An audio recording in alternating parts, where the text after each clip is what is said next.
ई जुल्मी जमाना सितम के तनो ढाई न कबहू ए दुनिया से मोहब्बत उड़ाई। और जब रोग हो जे जानी उजानी कदर बेकदर के समझ में न आई।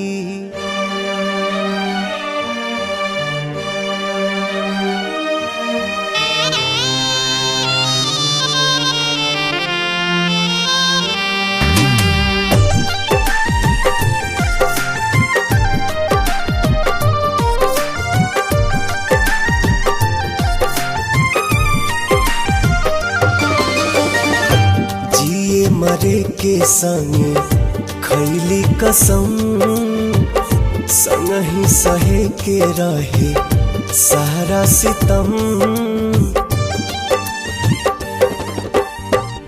जिए मरे के संगे खैले कसम संग ही सहे के रहे सारा सितम। उहे जान भैली अनजान कहे पूछ के बतावा तनी चान। हे चान दूर कहे भैली हमर जान।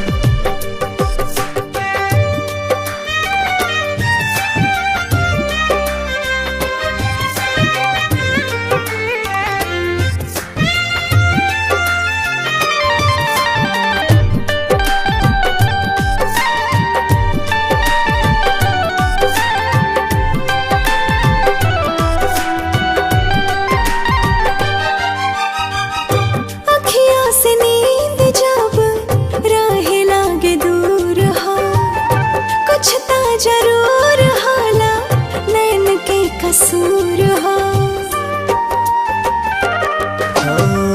काहे के प्रीतिया बनौले भगवान हो।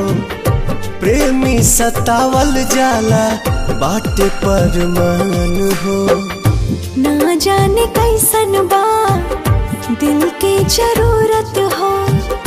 हर पल निहारेला उनके ही सूरत हो। टूट गइल सारा अरमान काहे पूछ के बतावा तनी चान। हे चान दूर काहे भैली हमर जान।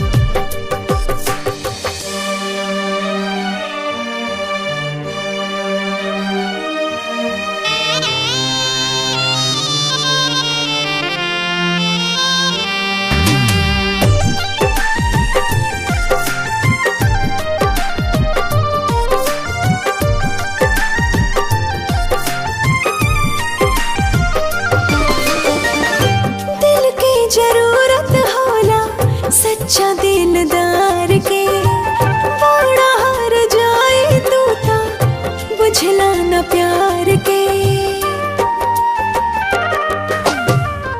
फिर ना दोबारा कब हो पाई प्यार हो। बसल बसावल दुनिया भइल उजार हो। सपनों में ना सोचनी ऐसन कब होई। दिल भर के याद में अखियाँ कब रोई। घुट घुट के निकाले परान काहे पूछ के बतावा तनी चान।